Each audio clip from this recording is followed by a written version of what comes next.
it do? It makes ripples. It makes ripples, right? Big rock, big ripples. Little rock, little ripples. Right? You guys getting wet? Now, big rock, big ripples. Little rock, little ripples. Now, ripples are both a good and a bad thing. Okay?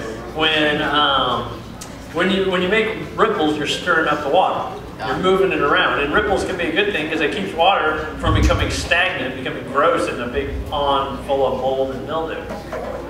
Nobody likes that. So ripples can be a good thing. They can impact things. They can bring life to a pond, to a lake, and keep things moving. But ripples can also be bad. That they could be too big, that they could be infrequent, that they can disrupt life of what's going on in this ecosystem. And our lives are exactly the same. Our lives are exactly the same. That everything we do is just us throwing rocks into this pond. Every decision that we make, everything that we say to somebody, everything that we do has an effect on other people. The people are affected by us. And when we get caught up with these me monsters, when we get caught up in this life of selfishness, we become oblivious to what we're doing. We become oblivious to the ripples that we're making. So if we want to get rid of those, one of the first things we have to do is we have to start to become aware of the ripples that we make through the things that happen in our lives. Because everything that we do is just throwing them in and throwing them in and throwing them in. And if we don't ever take the time to look at how am I affecting the people around me? Am I bringing life to them? Or am I just focusing on myself and not worry and causing havoc and making things harder on people? You know, we kind of have to have that out-of-body experience. You know, some people will say, like, well, you need to look at it from the bigger picture, right? Never heard that, or like the 30,000-foot view. And like, if you could get out of your body and have this out-of-body experience and watch yourself and watch the things you do through the day as if you were somebody else, would you be happy with yourself? You know, because too often we're way too forgiving of ourselves than we are of other people. We cut ourselves a lot of slack in what we do, but we don't do this with other people. And if we were able to objectively observe ourselves in the ripples that we cause, would we be happy or would we be disappointed? The first thing we have to do is we have to start looking at what happens when we throw those rocks and we make those ripples in our lives. Now, last week, Adam, you know, he started talking about how this is just not the kind of life that we want to live. We don't want to get caught up in this life of selfishness because it's no way to live. That you're going to lose your relationships, that you're not going to have any friends, that God didn't intend for us to live this way. That we need to begin to live differently, and so we need to look at how do we get beyond this life of selfishness, and how do we begin to make ripples that are going to affect the world in the positive way, that are going to bring life to people, that are going to benefit the people that are around us, our friends, our family. And those kind of things. That's what we're going to look at today. But we're going to have somebody else do it. We have Austin Smith here, and he's going to come up.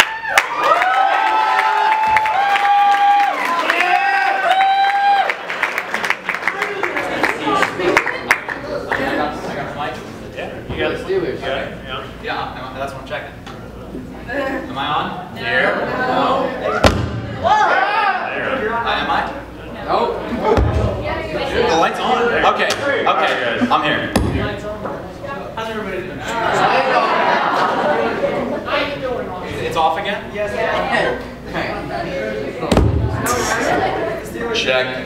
Check. It's the Steelers jersey. Okay, so Steelers jersey, huh?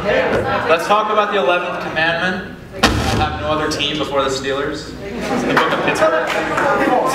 It's in the book of Pittsburgh.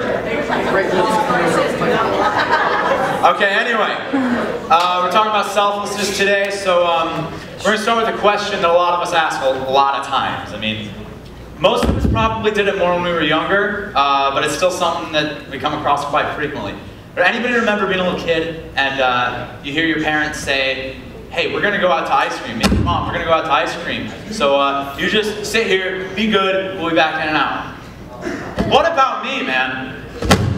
I want some ice cream too. I mean, who doesn't like ice cream? So we might encounter that along the lines of like, hey, me and your mom, we're going on a date to Olive Garden. And I mean, who doesn't want free breadsticks? I want it on that. Yeah. Okay, what about me? For real. So it's just something that we come across a lot. It's in our everyday lives, and furthermore, it's around us every single day of our lives. You ever heard the phrase, I'm just looking out for number one? I'm just looking out for number one. These things, phrases like, what about me? I'm just looking out for number one. These are extremely dangerous because these lead us into most of the sins we commit. If you think about it, most of the times we sin, it's out of selfishness. It's about us choosing what we want versus what God wants and what's good for us or what's good for another person. It's about us saying, I am up here on the scale, you are down here, so what I want is infinitely more important than what you want.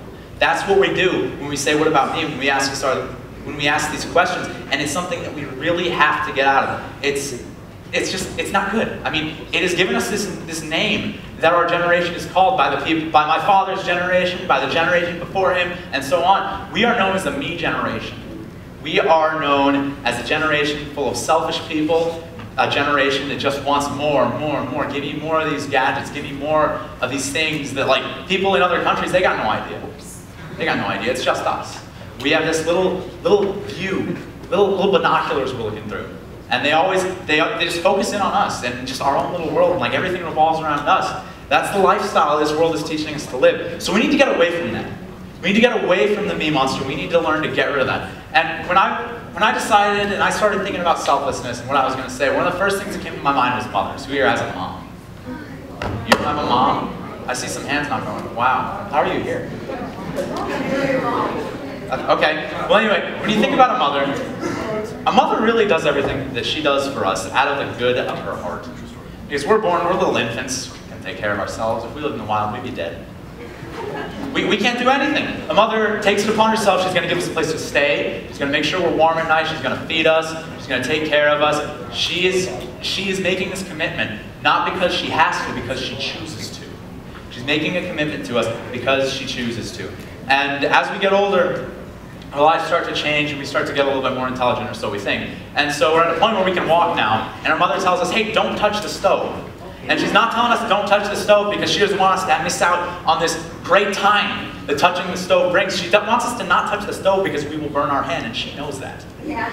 She knows we're going to burn our hand, but we do it anyway because we're kind of stupid. We're kind of stupid. So we go ahead and we burn our hand. But she didn't tell us not to touch the stove because she didn't want us to touch the stove. She told us because it was good for us. It was good for us not to burn our hand. And in the same way, Jesus does the same thing. He came down to the earth willing to die. He came down to the earth in pure selflessness from heaven. I mean, I wouldn't do that. I wouldn't. He came down, he chose that. And then he tried to tell us how to live. He tried to say, live like this because what you're doing is not good for you. You're going to burn your hand. We didn't listen. So he continued, and he did something he did not have to do. He chose to out of love and out of the selflessness that he had for us. He chose to die on a cross. He took that upon himself.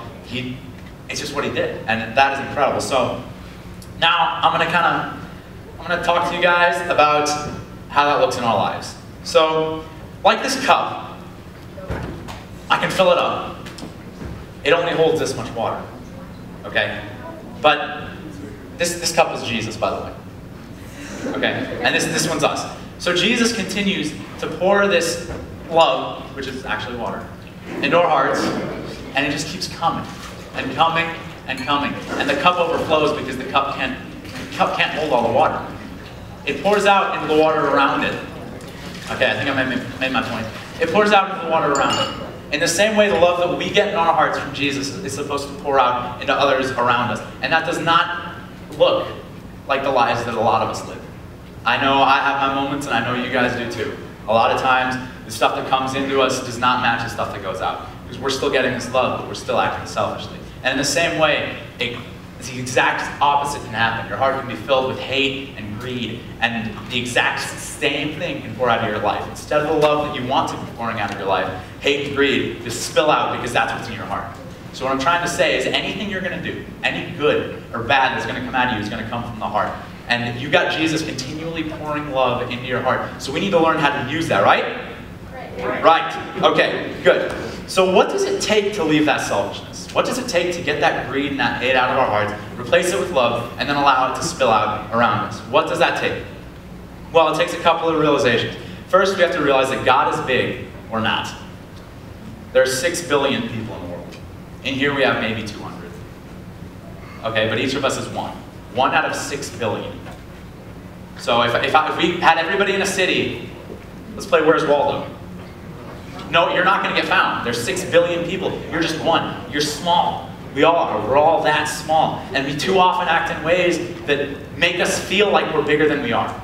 We like to feel like we're bigger than 1 in 6 billion, but we're not. And we need to realize that the only one that's bigger than 1 in 6 billion is God. And let me just, Psalms 145:3 says, "Great is the Lord, most worthy of praise. His greatness no one can fathom." Let me just give you guys an illustration of this.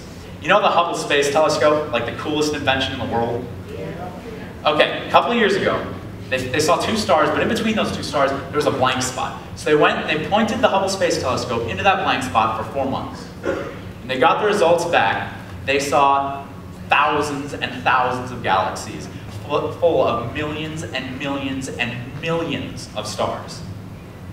Thousands of galaxies just out of one blank spot that looked about as big as this music stand. Okay? And you gotta realize, God, he didn't do much to make that. He just said, okay, that's going there. And it was. And yet we have this mentality that there's a being out there that can do that can say that is that big, to where he can create thousands and thousands of galaxies with a sentence. And yet we think the world should revolve around us. We think we're at the center. So we have to realize that God is big, we're not. We're little. We're little. The next thing we have to do is be empathetic. Empathetic. That's the word, empathetic. So to be empathetic, it means kind of like sympathizing with somebody. That's like if you were telling me about your problems, the opposite of empathetic would be shut up. Don't care. That would be the opposite of empathetic. What we need to do is we need to get outside of ourselves. We need to be willing to listen to somebody, because we never know. We could end up in that person's shoes tomorrow. We never know. We need to listen to that person, give that person the encouragement that they need. We need to